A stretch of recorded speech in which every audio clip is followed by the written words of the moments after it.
Hello friend, आप सबका स्वागत है हमारे यूट्यूब चैनल क्रिकेट पे। दोस्तों, इस वीडियो में हम बात करेंगे रीट 2021। आप सबको पता है कि अब लगभग 20 दिन बचे हैं आपके एग्ज़ाम को, और कल एकदम से स्थिति वो क्लियर हो गई कि एग्ज़ाम 100% होने वाला है। अब भी आप ऐसे वीडियो देखते हैं कि एग्ज़ाम आगे चली जाए या ये हो जाए या कोरोना आ जाए और एग्ज़ाम नहीं हो, 1 महीना और मिल जाए, 2 महीना मिल जाए, तो दोस्तों आपसे ज़्यादा बड़ा मूर्ख इस दुनिया में कोई नहीं है। आपके सामने एग्ज़ाम के जस्ट 20 दिन हैं और आपको उसको क्लियर करना है। आपको किस प्रकार मतलब ये सोचना चाहिए कि यार मैं क्या पढ़ूं कि मेरे 125 नंबर आए, मेरे 120 नंबर आए, ताकि मेरा सिलेक्शन हो जाए और फिर मतलब पढ़ना नहीं पड़े। एटलीस्ट रीट के लिए तो पढ़ना नहीं पड़े। आपकी सोच ये होनी चाहिए। लेकिन बहुत मतलब बंदे ये सोच रहे हैं कि यार एग्ज़ाम कैसे भी करके आगे चली जाए तो मैं इस बार ना सब कुछ फाड़ दूंगा, और ऐसे करते करते मतलब 3 बार एग्ज़ाम आगे जा चुके हैं। लगभग 2 साल वो तैयारी करते हो गए हैं, लेकिन फिर भी कई जने ये सोचते हैं कि एग्ज़ाम एक बार और आगे चले जाए तो हम एकदम से अच्छे से तैयारी कर लेंगे और हम भी 125 नंबर लेकर आएंगे। लेकिन हम इसकी बात नहीं करेंगे। दोस्तों, आप सबको पता है कि एग्ज़ाम लगभग क्लियर है, 26 तारीख को ही होगी। इसके बारे में सब कुछ चीज़ें वो डाल दी गई हैं, और लगभग 15 से लेकर वो 20 तारीख के बीच, 15 सितंबर से 20 के बीच आपके कॉल लेटर भी आ जाएंगे। अब बात करते हैं दोस्तों इस वीडियो में कि रीट 2021 का पेपर वो आपको किस प्रकार सोल्व करना है, कि कौन सा सब्जेक्ट आपको पहले करना है। साइकोलॉजी का पहले क्वेश्चन करना है, या फिर हिंदी, या आपका जो मेन सब्जेक्ट है साइंस मैथ्स या एसएसटी, या फिर अगर लेवल 5 से हैं तो आप ईवीएस या फिर मैथ, आपको किस प्रकार पेपर सोल्व करना है। पेपर सोल्व करने का मतलब दोस्तों ये है कि जो अमूमन गलतियाँ करते हैं, मतलब आपने भी देखा होगा कि आपको एग्ज़ाम हॉल के अंदर जो क्वेश्चन नहीं आते हैं, वो आप जैसे आप बाहर आते हैं तो आप देखते हैं यार ये तो मेरे को आ रहा था और फिर भी मेरे को याद नहीं आया, या फिर नहीं दिखा। तो ये छोटी छोटी गलतियाँ होती हैं, जस्ट से मतलब 3-4 प्रश्नों भी अगर आप गलत कर देते हैं तो आप सिलेक्शन से बाहर हो जाते हैं। ये आपको भी पता है। आपने मतलब पहले एग्ज़ाम दी होगी, कोई कंपटीशन एग्ज़ाम, या अगर हम बात करें तो पीटीईटी की एग्ज़ाम तो आपने डेफिनेटली दी है। तो उसमें भी आपने देखा होगा कि जैसे ही आप बाहर आते हैं, घर देखते हैं आके पेपर, तो आपको कोई पर्सन नहीं दिखता, या फिर उसमें नहीं पूछा है या है पूछा है, क्या पूछा है वो आपको नहीं दिखता। तो कैसे पेपर को सोल्व करना है कि आप आराम से 125 प्लस नंबर है वो लेकर आ सकते हैं, और आपको सिलेक्शन के साथ साथ होम डिस्ट्रिक्ट भी मिल जाएगा। दोस्तों, आराम से मैंने कट ऑफ के ऊपर बहुत पहले एक वीडियो बनाया था। सीटों का भी वर्गीकरण मैंने बहुत पहले बताया था कि लगभग 40,000 के आसपास सीटें होती हैं, तो कौन से सब्जेक्ट की कितनी सीटें आती हैं। उसमें भी कई बच्चों ने बोला था कि इंग्लिश में तो 4,000 से ऊपर कोई बोल ही नहीं रहा, आप 6,000 बता रहे हैं। तो दोस्तों, जिस दिन सीटों का वर्गीकरण आ जाए और आपकी सीटें अगर 40,000 होती हैं, तो जो मैंने बताया बिल्कुल उसी के आसपास है वो सीटों का वर्गीकरण वो रहने वाला है। कट ऑफ पर बात दोस्तों इस वीडियो में नहीं करेंगे। इसमें हम सीधा पेपर के ऊपर चलते हैं। जो रीट 2017 में पेपर लगा था उसी के ऊपर हम बात करेंगे, किस प्रकार आपको पेपर सोल्व करना है। ये 2-4 जो छोटी छोटी गलतियां होती हैं, अगर वो आप नहीं करेंगे तो आराम से आप मतलब जितने नंबर आने चाहिए उससे आपके 3-4-5 नंबर वो एक्स्ट्रा ही आएंगे। और कौन सा विषय है वो आपको सबसे पहले सोल्व करना है, इसकी भी हम इस वीडियो में बात करने वाले हैं। क्योंकि एक मनोवैज्ञानिक प्रेशर होता है। अगर आप हार्ड विषय को पहले करते हैं और उसमें अगर आपके क्वेश्चन नहीं आ रहे हैं, तो आप ये सोचेंगे यार मैं पीछे हो रहा हूँ, मेरा सिलेक्शन नहीं होगा, मेरे 120 नंबर नहीं आएंगे, मेरे 125 नंबर नहीं आएंगे। तो उससे थोड़ा प्रेशर बढ़ जाता है। तो आपको किस प्रकार कौन सा विषय सबसे पहले सोल्व करना है, इसकी भी हम बात करने वाले हैं। इसके अलावा टाइम मैनेजमेंट है, या फिर आपको सबसे पहले पूरे क्वेश्चन सोल्व करने हैं, या फिर दोबारा कोई और चरण या तीसरा चरण, किस प्रकार आपको पूरा मैं इस वीडियो में बताने वाला हूँ। तो ये वीडियो आपके लिए बहुत ही फायदेमंद है वो रहने वाला। आप इसको डबल स्पीड पे पूरा वीडियो देखें, और अपनी राय कमेंट बॉक्स के अंदर जरूर दें कि ऐसी गलतियाँ आपके साथ हुई है या नहीं हुई है। तो दोस्तों, हम सीधा चलते हैं पेपर के ऊपर जो लास्ट ईयर लगा था। तो ये देखिए दोस्तों, ये है 2017 जो रीट लेवल फर्स्ट में जो पेपर आया था उसका पेपर आपके सामने यही पेपर वो दिया जाएगा दोस्तों। तो आप इसमें देख सकते हैं सबसे पहले आपको रोल नंबर लिखने होते हैं, परीक्षार्थी का नाम, परीक्षार्थी के हस्ताक्षर, और इसके अलावा जो विक्षक लगता है उसके सिग्नेचर भी इसमें होते हैं। अब बात करें दोस्तों, वीडियो को शुरू करने से पहले एक बात और मैं आपको बता दूँ, इस चैनल पर दोस्तों प्लेलिस्ट बनी हुई है। उसमें आपको जो विभिन्न राज्यों के जो टेट के पेपर होते हैं, टेट के पेपर जो मतलब एच टेट है, बिहार टेट है, इसके अलावा दोस्तों उत्तराखंड टेट के भी 1-2 पेपर मैंने डाले हैं, यूपी टेट के पेपर भी मैंने डाले हैं, तो आप उनको जरूर देखें। साइकोलॉजी के बहुत ही शानदार प्रश्न है दोस्तों। आपको मतलब कुछ क्वेश्चन उसमें वास्तव में नए हैं जो एग्जाम में आने लायक हैं दोस्तों, वो प्रश्न आपको जरूर करने हैं। इसके अलावा दोस्तों, अगर आपके पास मतलब मात्र 20 दिन है तो आप वो भी ना करें, तो आप शिक्षण वीडियो वाली एक प्लेलिस्ट बनाई है जिसमें लगभग 30 से 35 वीडियो हैं शायद, और हर एक वीडियो 10-15 मिनट का, तो आप उसको डबल स्पीड में देख लेना। लगभग आपका 3 या 4 घंटे का मीटर है, और आप उसमें देखेंगे तो लगभग जो रेट 2017 में हुई थी उसमें 6 वीडियो के प्रश्न वो सेकंड ग्रेड के as it is second grade में जो क्वेश्चन आए हुए हैं वही क्वेश्चन आपको 50% मिल जाएंगे।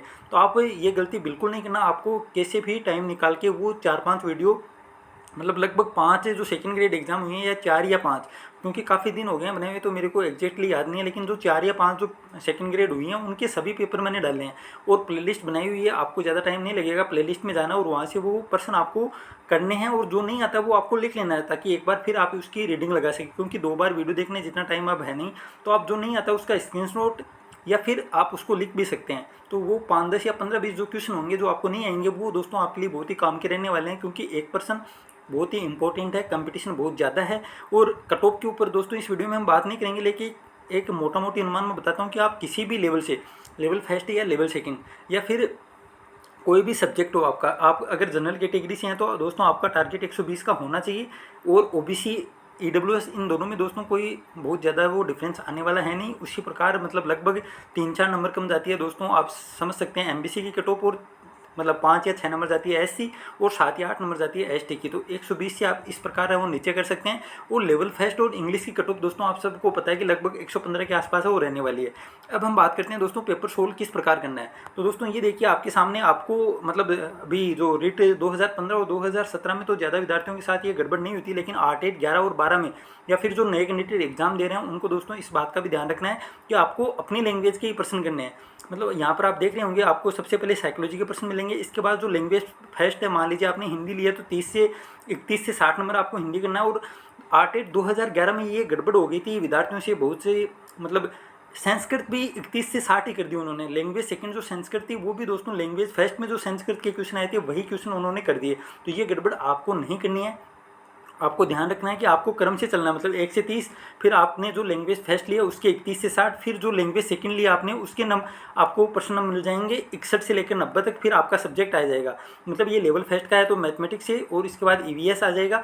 अगर आप लेवल सेकंड से हैं तो आपके सब्जेक्ट आ जाएगा, मतलब अगर मैं साइंस मैथ है तो आपको साइंस मैथ मिल जाएगा। इसके अलावा अगर सामाजिक से हैं तो सामाजिक के क्वेश्चन मिल जाएंगे।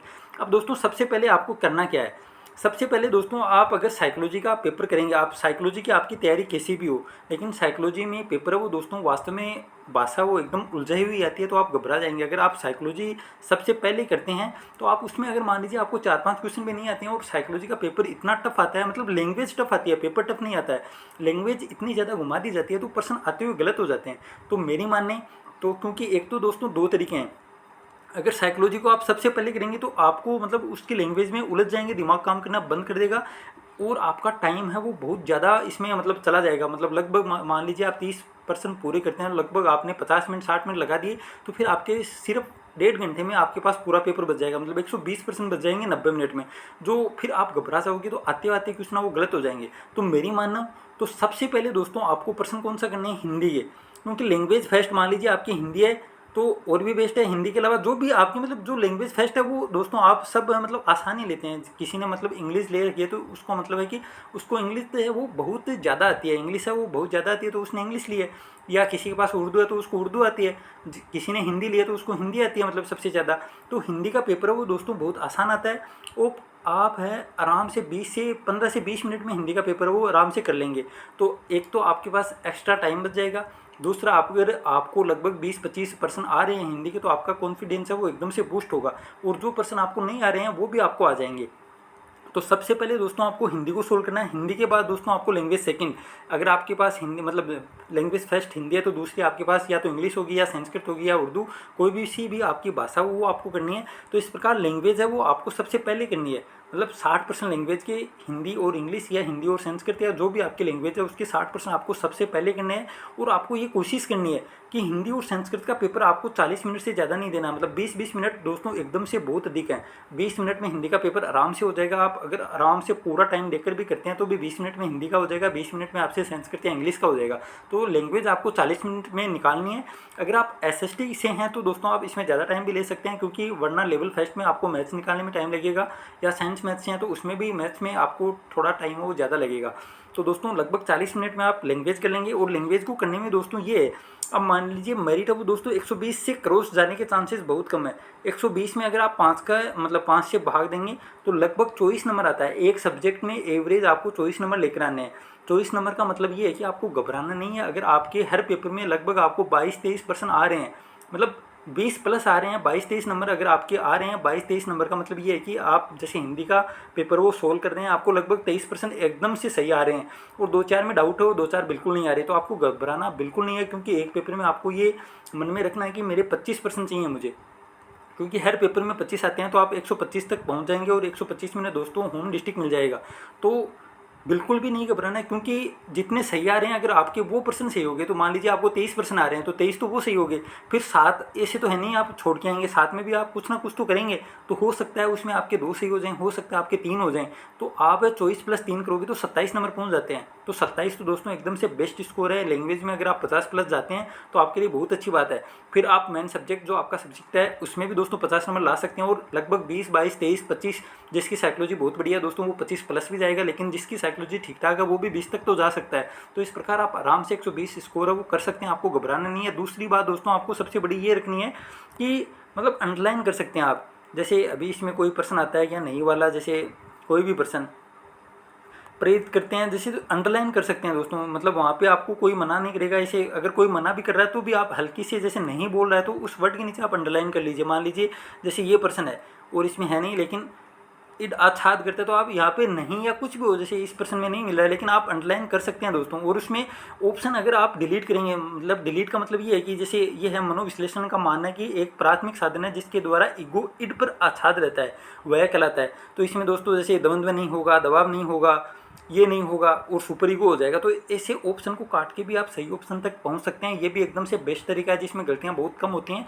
वो आराम से दोस्तों ऐसे पर्सन निकाल सकते हैं। और ऐसे पर्सन अगर आपको हर पेपर में लगभग 22-23% आपको आते हैं तो आपको घबराने की बिल्कुल ज़रूरत नहीं है। अगर शुरू के 5-4% नहीं आते हैं तो दोस्तों आप लास्ट के पेपर को शुरू कर सकते हैं। जैसे साइकोलॉजी आपने करनी शुरू की और आपको पहला प्रश्न, दूसरा प्रश्न, 2 या तीसरा भी नहीं आ रहा, मान लीजिए 3 लगातार नहीं आ रहे हैं, तो आपको घबराने की बिल्कुल ज़रूरत नहीं। हो सकता है कि आपके जो हार्ड पेपर पर्सन आते हैं वो हो सकता है वो शुरू में आ जाएं, तो आपको 30 से शुरुआत कर लेनी है या अगले पेज से शुरुआत कर लेनी है। इस प्रकार आप कर सकते हैं और आपको बिल्कुल नहीं घबराना कि ऐसा बिल्कुल नहीं होगा। मान लीजिए आपकी तैयारी अच्छी हो और ऐसा बिल्कुल नहीं होगा कि आपको एक भी प्रश्न आए है, जैसे 30 में से हो सकता है शुरू में जो 1-2 प्रश्न वो हार्ड हों वो आपको नहीं आ रहे हों, लेकिन बाकी के आपके जो 27% बच रहे हैं वो आपको 27 आ रहे हैं। तो आपको घबराना नहीं है बिल्कुल भी, क्योंकि अगर घबरा गए तो दोस्तों आप ये मान लेना कि आप औरों से पीछे चले गए हैं। इसके अलावा दोस्तों जो पर्सन आपको ईजी आता है, जैसे आता है का मतलब ये है कि दोस्तों जो आपको आता है वो आपके लिए ईजी है और जो नहीं आता वो आपके लिए हार्ड है। जो आपको आता है पर्सन वो दोस्तों बिल्कुल भी गलत नहीं होना चाहिए। मान लीजिए जो पर्सन आपको आता है वो अगर आपने 1 या 2% से ज़्यादा गलत कर दिए तो दोस्तों आप सिलेक्शन से पीछे चले जाएंगे।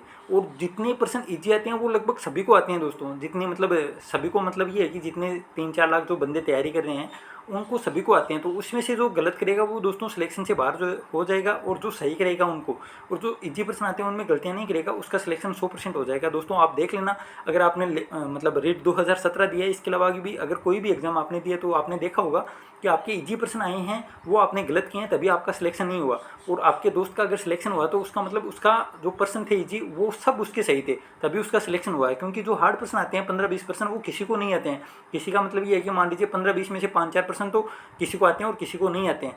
तो आप उन पे मत जाइए। 120, 130 आपका टारगेट होना चाहिए दोस्तों। वो आप आराम से इतने नंबर लेकर आ सकते हैं।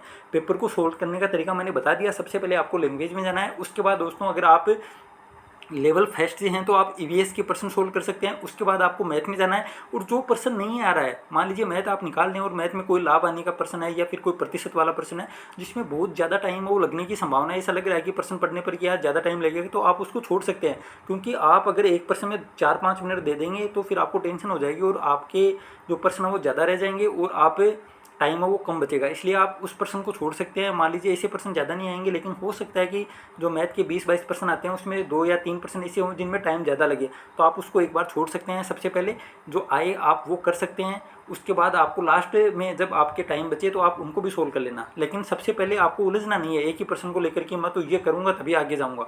अगर दोस्तों एक पर्सन को लेकर बैठे रहेंगे तो वो एक ही होगा, उसकी जगह 10 रह जाएंगे। ऐसा भी बहुत बंदों के साथ हुआ था लास्ट टाइम की मैथ के अंदर बैठ के, और फिर लास्ट में टाइम नहीं बचा, इसलिए साइकोलॉजी या फिर साइंस है या फिर ईवीएस है उसमें पर्सन रह गए। जो आ रहे थे उनको वो टाइम वो नहीं दे पाए 10 मिनट में। मान लीजिए कि 10 मिनट में 30% करने थे तो वो आराम से पढ़ ही नहीं पाया चारों ऑप्शन को, तो उसमें ज़्यादा गलती कर बैठा। तो आपको टाइम का बहुत ज़्यादा ध्यान रखना। आपके कमरे में आगे है वो घड़ी रहेगी और आप पूछ भी सकते हैं, जो विक्षक होता है उसके पूछ भी सकते हैं कि कितनी टाइम बाकी है। और दोस्तों इस बात का आपको ध्यान रखना है, सबसे पहले आपको हिंदी हिंदी का मतलब ये है कि आपको लैंग्वेज करनी है। उसके बाद दोस्तों आपको अगर लेवल 5 है तो ईवीएस करनी है। उसके बाद आपको मैथ में जो पर्सन आ रहे हैं, जो 2-3% ज़्यादा टाइम लें उनको छोड़ सकते हैं। उसके बाद आपको साइकोलॉजी में जाना है, और उसके बाद वापस से दोस्तों जो पर्सन नहीं आ रहे थे, अगर टाइम बचे तो उसका कर लेना, और टाइम नहीं बचे तो दोस्तों आप सबको पता है कि गोला तो सभी बढ़ने हैं, क्योंकि नेगेटिव मार्किंग है नहीं। तो ये तो था दोस्तों पेपर को करने का तरीका। अब पेपर को करने के तरीके में दोस्तों कई बच्चे ये भी पूछते हैं कि जो आए वही करें या फिर पूरे ही कर डालें, जैसे हिंदी में करिए और 25% तो आपको आ रहे थे और 2-3% में आपको डाउट था और 2-3% आपको बिल्कुल नहीं आ रहे थे, तो वो 5 छोड़ दें या नहीं छोड़ें। तो दोस्तों इनमें बात ये है, हो सकता है जैसे आप हिंदी के प्रश्न कर रहे हैं और लास्ट में जो एक यूनिट है वो सब में सेम ही है मूल्यांकन वाली, हो सकता है जो हिंदी में प्रश्न पूछा हो वो संस्कृत में वो उत्तर वाली लाइन हो, या फिर आपके लैंग्वेज में भी मूल्यांकन है, तो सब्जेक्ट में भी मूल्यांकन वाली यूनिट है और साइकोलॉजी में भी मूल्यांकन वाली यूनिट है। तो दोस्तों इसकी भी संभावना है कि हिंदी में जो बात पूछी गई है वो हो सकता है ईवीएस में उत्तर में दे दी, तो आपको याद आ सकता है बाद में। तो मेरी मानो तो आप यही करना, जो आपको आ रहे हैं वो आप सबसे पहले कर लेना, और उसके बाद जैसे हिंदी के 30% कर लिए, 30 में से मान लीजिए आपको 25 या 26 आपको आ रहे थे, वो आपने ओमार शीट में भी भर लिए। आपको ऐसा ही करना है दोस्तों, 1% करके आप 1% ओमार में भरोगे तो उसमें ज़्यादा टाइम लगेगा। आप ऐसा करना, आपको हिंदी के 30% कर लिए, फिर 30% वो ओमार शीट में लगा दिए। 30 का मतलब ये है कि जो आपको नहीं आ रहे 3-4% वो आप छोड़ सकते हैं, क्योंकि हो सकता है कि उसका आंसर आगे के पेपर में कोई पर्सन में आपको हिंट मिल जाए, या फिर आपको याद भी आ सकता है। क्योंकि ऐसा बहुत बार होता है कि हमको पर्सन ध्यान में नहीं आ रहा है, लेकिन आधा घंटे बाद या 1 घंटे बाद आपको याद आ जाए। जैसे एग्ज़ाम हॉल के बाहर आपको याद आता है, उसी प्रकार हो सकता है एग्ज़ाम हॉल में भी याद आ जाए। तो आपको गलत नहीं बनना है, क्योंकि आप लास्ट में आते टाइम गलत भर सकते हैं, आपको खाली छोड़ना नहीं है, लेकिन शुरू में आप ऐसा नहीं करें। जैसे 25% हिंदी के आ रहे हैं वो कर लिए, फिर संस्कृत में मान लीजिए आपको 25, 26 या 20 कितने भी आ रहे हैं वो कर लिए। उसके बाद आपको ईवीएस या मैथ्स है, उसके बाद आपको साइकोलॉजी, ये सभी प्रश्न करने हैं। फिर आप दोस्तों सेकेंड राउंड लेना, उसमें आपको सब प्रश्न फिर आपको नहीं छोड़ना है। अगर आप छोड़ो तो भी आप ओमार शीट में से हल्की सी एक डॉट कर सकते हैं, क्योंकि डॉट है वो ओमार शीट में आप कंप्यूटर के पकड़ में नहीं आती है, तो आप हल्का सा एक डॉट लगा लें कि मेरे को ये पहला प्रश्न है उसमें ए बनना है, तो ए का जो ये रहता है उसमें आप ये डॉट लगा सकते हैं। ये डॉट है वो कंप्यूटर के पकड़ में नहीं आती है, इसको आप काला नहीं करें, हल्की सी एक डॉट लगा लें, जिससे आपको पता लग जाएगी इसमें मेरे को ए बनना है। फिर जो 5 मिनट पहले घंटी लगती है उसमें आप दोस्तों ध्यान कर लें और जल्दी से पूरी ओमार शीट को आपको करना है। 150%, एक भी पर्सन आपका छूटना नहीं चाहिए, क्योंकि हो सकता है जो आप तुक्का लगा रहे हैं वो लग भी जाए और वही ऑप्शन उसमें सही हो जाए। तो आपको छोड़ना एक नहीं है। ओमार शीट को भरने का तरीका मैंने बता दिया है। सबसे पहले आपको मान लीजिए जो भी आप पर्सन करें वो पूरा पेपर सोल्व कर लीजिए। जैसे हिंदी का आप करते हैं तो हिंदी के 30%, फिर उनको आपको ओमार शीट में भरना है। उसके बाद आपको दूसरी लैंग्वेज करनी है, उसको भी ओमार शीट में भरना है। फिर आपको अपने सब्जेक्ट के प्रश्न करने हैं, वो भी आपको ओमार शीट में भरने हैं। उसके बाद आपको साइकोलॉजी के प्रश्न करने हैं और वो भी आपको ओमार शीट में भरने हैं।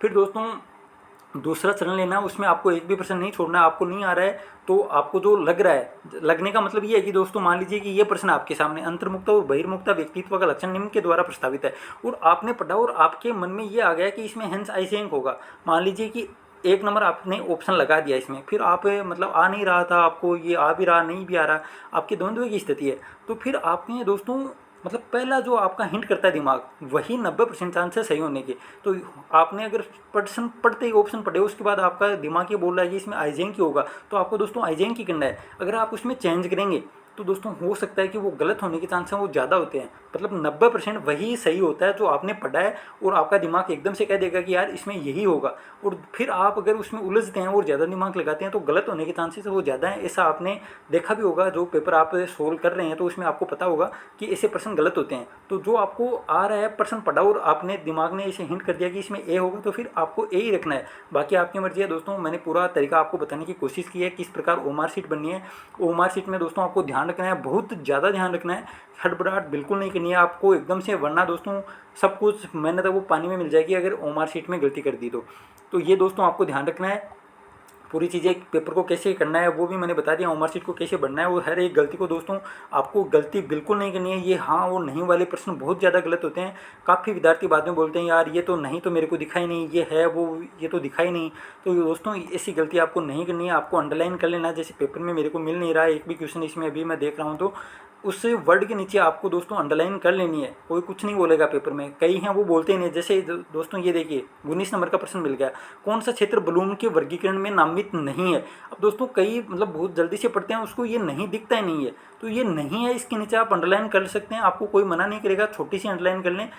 और अंडरलाइन करेंगे तो आपको फिर दिमाग में हिंट रहेगा कि यार इसमें नहीं पूछा है, नहीं पूछा, वरना भूल जाते हैं, नहीं पढ़ लेते हैं, वो नहीं दिखता, नहीं दिमाग में हिंट नहीं करता, फिर संज्ञानात्मक या कोई भी ऑप्शन वो गलत टिक हो जाता है। दोस्तों ऐसी गलती नहीं करनी है आपको, और ऐसी अगर गलती करेंगे तो दोस्तों आप समझ लेना कि आप सिलेक्शन की रोड से बाहर हैं। अगर ये छोटे छोटे प्रश्न आते हैं उसमें से अगर आपका 1-2% से ज़्यादा गलत हो गए तो फिर सिलेक्शन को भूल जाना दोस्तों। और ये छोटी छोटी गलती नहीं करेंगे तो आप औरों से 5 कदम आगे होंगे, ये भी देख लेना। अगर आपका एक भी इजी प्रश्न गलत नहीं हुआ तो दोस्तों आप सिलेक्शन एकदम से लेकर जाएंगे, आपको कोई रोकने वाला है नहीं।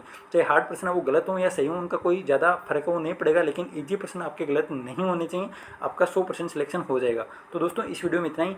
उम्मीद करता हूँ वीडियो आपको बहुत ही अच्छा लगा होगा। इस चैनल पर अगर नए हैं तो सब्सक्राइब जरूर करेंगे और बेल आइकन को जरूर दबाना। तो दोस्तों मिलते हैं जल्दी दूसरे वीडियो में। इस वीडियो में इतना ही। Thank you. जय हिंद, जय भारत।